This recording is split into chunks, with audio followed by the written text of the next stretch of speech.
विधानसभा चुनाव से पहले नीतीश कुमार के सीएम चेहरे पर जहां भारतीय जनता पार्टी कोई फैसला नहीं लेना चाहती है, तो वहीं दूसरी तरफ नीतीश कुमार है कि बिहार में भारतीय जनता पार्टी का साथ छोड़ने के लिए तैयार नजर आ रहे हैं। बिहार की राजनीति में नीतीश कुमार खामोश दिखाई दे रहे हैं। वहीं आरजेडी की तरफ से कांग्रेस पार्टी की तरफ से नीतीश कुमार को बड़े बड़े ऑफर दिए जा रहे हैं। नीतीश कुमार ऑफरों को सुनते हुए मुस्कुराते हुए दिखाई देते हैं, लेकिन खामोशी बरकरार रखते हैं। नीतीश कुमार के बचाव में ललन सिंह मीडिया के आगे बखान करते हुए नजर आते हैं, एनडीए के साथ मजबूती का दावा करते हैं, लेकिन बिहार की राजनीति में ललन सिंह ही है जो बड़ा खेला कर सकते हैं, नीतीश कुमार को बचा सकते हैं और भारतीय जनता पार्टी को इस बात की भनक तक नहीं लगेगी। यही उदाहरण है कि नीतीश कुमार चुप और ललन सिंह हर सवालों का जवाब दे रहे हैं,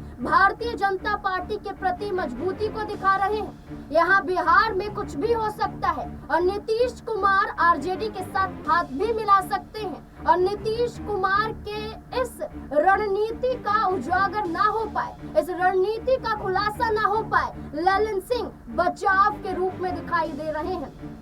नीतीश कुमार का साथ ललन सिंह का हमेशा से देखा गया है। एक बार फिर से ललन सिंह वही साथ को बरकरार बिहार में दिखाते हुए नजर आ रहे हैं। क्या ललन सिंह ही जरिया बनेंगे कि नीतीश कुमार एक तरफ महागठबंधन के साथ जुड़ जाएंगे और भारतीय जनता पार्टी को इस बात की जानकारी तक नहीं लगेगी और बिहार में बड़ा खेल हो जाएगा। ललन सिंह ही वो जरिया होंगे जो भारतीय जनता पार्टी को बड़ा झटका दे सकते हैं। बेशक भारतीय जनता पार्टी बड़े बड़े ऑफर ललन सिंह को देते हुए नजर आए। कई सवाल जुड़ जाते हैं बिहार की राजनीति को लेकर कि विधानसभा चुनाव से पहले एक तरफ नीतीश कुमार के पलटने को लेकर फिर से कयास लगाए जा रहे हैं, दूसरी तरफ ललन सिंह नीतीश कुमार से ज्यादा दिखाई चर्चाओं में नजर आ रहे हैं। अब देखना होगा ललन सिंह क्या करते हुए नजर आएंगे। कई सवाल हैं, मेरे साथ मेरे सहयोगी सिराज जुड़ चुके हैं जो सवालों का जवाब देंगे, जो बिहार की राजनीति पर लगातार नए खुलासे करते हुए नजर आ रहे हैं। सिराज, पहले तो आपका बहुत बहुत स्वागत है। सिराज, जिस तरीके से हम देख रहे हैं कि नीतीश कुमार खामोश हैं, मुस्कुराते हुए नजर आ रहे हैं, बीजेपी के हर फैसलों से दूरी बना रहे हैं, वही ललन सिंह हैं जो एक बचाव के रूप में नीतीश कुमार के दिखाई दे रहे हैं। क्या ललन सिंह जरिया बनेंगे कि बीजेपी को भनक ना लग पाए और नीतीश कुमार आरजेडी के साथ मिलकर सरकार बनाने का दावा करते हैं? जी बिल्कुल, देखा जाए तो ललन सिंह को लेकर इस वक्त कई सवाल उठ रहे हैं। राजनीतिक गलियारों में इस बात की चर्चा हो रही है कि शायद ललन सिंह और नीतीश कुमार के बीच सब कुछ ठीक नहीं है। वहीं दूसरी तरफ पर्दे के पीछे बड़ा खेल होने जा रहा है। जी हाँ, आपने सही सुना। आपको बता दें कि ललन सिंह को लेकर इस बात के कयास लगाए जा रहे हैं कि ललन सिंह जिस तरीके से एनडीयू की बैठक में शामिल हो रहे हैं, जिस तरीके से जो केंद्र सरकार के द्वारा तमाम बिल लाए जा रहे हैं उसका समर्थन कर रहे हैं, अंबेडकर विवाद को लेकर जिस तरीके से अमित शाह का बचाव करते हुए नजर आए, ये कहीं ना कहीं ललन सिंह, नीतीश कुमार और ललन सिंह के बीच ये दर्शाता है कि किस तरीके से कॉम्बिनेशन है।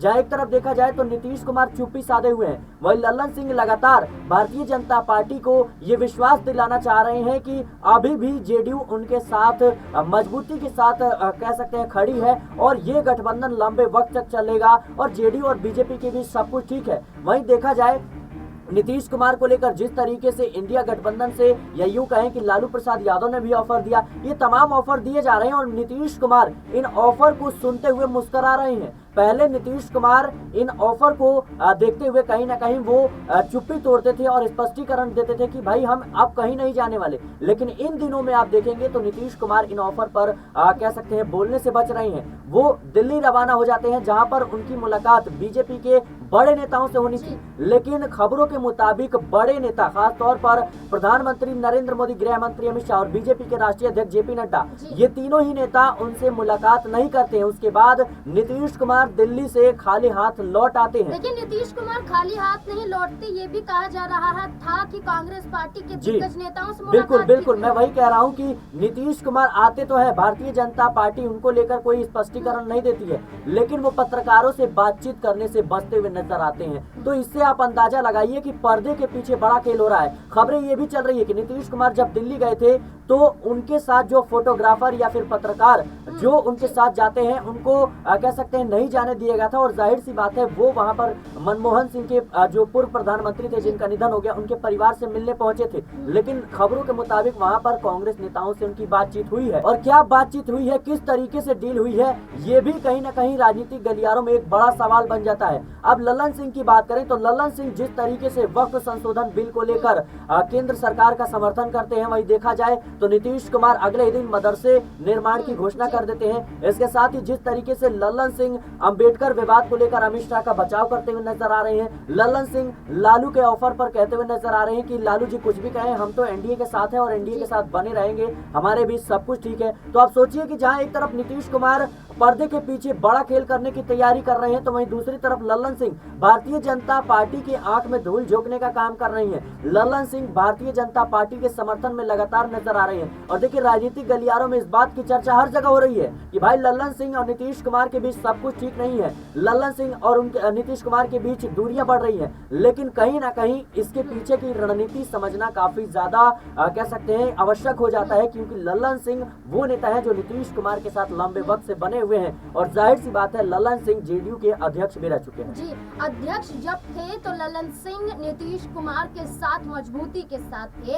हर मंच पर, हर कार्यक्रम में, हर बैठक में नीतीश कुमार के साथ नजर आए। लेकिन जब अध्यक्ष पद से हटे तो तमाम सवाल खड़े हुए नीतीश कुमार पर कि नीतीश कुमार ने हटाया है। लेकिन खुद लल्लन सिंह ने सफाई पेश की थी कि निजी कारणों की वजह से उन्होंने इस पद को त्यागा है, लेकिन नीतीश कुमार इसकी वजह नहीं है। खुद लल्लन सिंह जरिया थे जो नीतीश कुमार का बचाव तब भी कर रहे थे, अब भी कर रहे हैं। लेकिन सवाल ये उठ जाता है कि एक तरफ भारतीय जनता पार्टी फैसला नहीं कर रही है, वहीं नीतीश कुमार के जरिए लगातार पोस्टर जारी किए जा रहे हैं। सिराज एक पोस्टर वायरल होता है जिसमें लिखा होता है कि प्रदेश ने जाना है, अब देश भी पहचानेगा।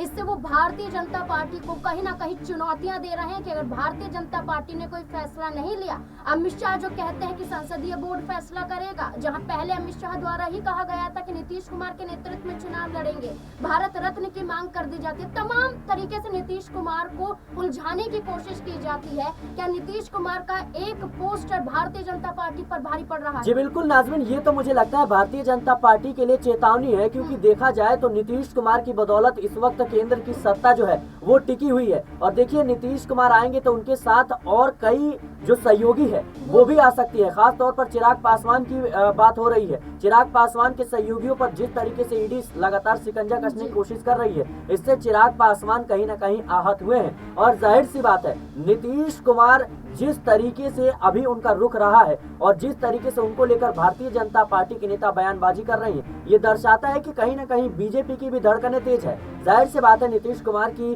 जो पार्टी है जेडीयू की तरफ से पोस्टर एक जारी हुआ जिसमें लिखा गया कि अब प्रदेश ने जाना है, देश भी जानेगा। क्या इंडिया गठबंधन में उनको लेकर के कोई बड़ी डील हुई है? क्या उन्हें प्रधानमंत्री का पद दिया जा रहा है? क्या उन्हें उप प्रधानमंत्री का पद दिया जाएगा? ये तमाम जो सवाल है इस वक्त लगातार राजनीतिक गलियारों में बने हुए हैं और जाहिर सी बात है बनने भी चाहिए, क्योंकि नीतीश कुमार वो शख्स है जिन्होंने इंडिया गठबंधन की नींव रखी। लेकिन अचानक से जब कह सकते हैं कि जो संयोजक के तौर पर, इंडिया गठबंधन के संयोजक के तौर पर मल्लिकार्जुन खड़गे के नाम आगे किया जाता है ममता बनर्जी के द्वारा, अरविंद केजरीवाल के द्वारा, तो उस वक्त अगले ही दिन कहीं ना कहीं नीतीश कुमार एनडीए में शामिल होने की योजना बनाने लगते हैं। तो जाहिर सी बात है कि अब दोबारा से उनकी कांग्रेस पार्टी के नेताओं से मुलाकात हुई है, डील हुई है। इधर लालू प्रसाद यादव लगातार कह सकते हैं कि वो ऑफर देते हुए नजर आ रहे हैं, तो जाहिर सी बात है वो पलटी जरूर मारते हुए नजर आ सकते हैं। देखिए एक आखिरी सवाल लेना चाहूंगी कि नीतीश कुमार ने अपनी प्रगति यात्रा के दूसरे चरण की शुरुआत कर दी है, जहां नीतीश कुमार को लेकर ये कहा जा रहा था कि वो बीच में ही यात्रा को छोड़कर दिल्ली रवाना हो गए थे। अब ये चर्चा है कि प्रगति यात्रा का दोबारा से शुरुआत करना ये दर्शाता है कि भारतीय जनता पार्टी अगर फैसला नहीं लेती है इस यात्रा के जरिए वो लगातार आगे तो बढ़ेंगे, लेकिन कहीं ना कहीं वो आरजेडी के साथ संपर्क में रहेंगे। बड़ी डील होती हुई नजर आएगी, क्योंकि लालू प्रसाद यादव ने जो ऑफर दिया था, ये कहा जा रहा है कि तेजस्वी यादव बेशक ना इस देखिए नाज़मीन, देखिए तेजस्वी यादव अभी कह सकते हैं आरजेडी के सुप्रीमो नहीं है, सुप्रीमो है लालू प्रसाद यादव। और लालू यादव के जिंदा रहते रहते तेजस्वी यादव के बातों की उतने मायने नहीं निकाले जा सकते। और जाहिर सी बात है लालू यादव और नीतीश कुमार की जिस तरीके से नजदीकियां हैं, जिस तरीके से इनके बीच एक दोस्ती है, वो कह सकते हैं उसकी जरूरत, उसके आगे बैठक की जरूरत नहीं पड़ रही है, क्योंकि नीतीश कुमार और लालू यादव बिहार की राजनीति में कभी भी एक दूसरे के खिलाफ जरूर रहे हैं, लेकिन एक दूसरे से कभी भी दूर नहीं रहे हैं। और जाहिर सी बात है, नीतीश कुमार को लेकर के लालू यादव यूं ही नहीं ऑफर दे रहे हैं, पर्दे के पीछे कोई बड़ा खेल की तैयारी जरूर हो रही है। देखिए बिल्कुल, अब यही देखना होगा कि लालू प्रसाद यादव तो ऑफर देते हैं, नीतीश कुमार मुस्कुराते हुए नजर आते हैं, और वहीं बात को संभालते हुए ललन सिंह दिखाई देते हैं। क्या भारतीय जनता पार्टी को बिहार में चुनाव से पहले बड़ा झटका लगता हुआ नजर आएगा? क्या एनडीए गठबंधन टूट जाएगा और नीतीश कुमार का साथ क्या अन्य सहयोगी दल भी देते हुए नजर आएंगे? कई सवाल बिहार की राजनीति में छूट जाते हैं, कई सवाल उठते हैं, और नीतीश कुमार इन तमाम सवालों के जवाब दे सकते हैं। अब देखना होगा नीतीश कुमार का फैसला क्या होने वाला है। इस पूरे मुद्दे को लेकर आपको क्या लगता है, अपनी राय कमेंट सेक्शन में जरूर दें। देखते रहें एसपी9 न्यूज़। धन्यवाद।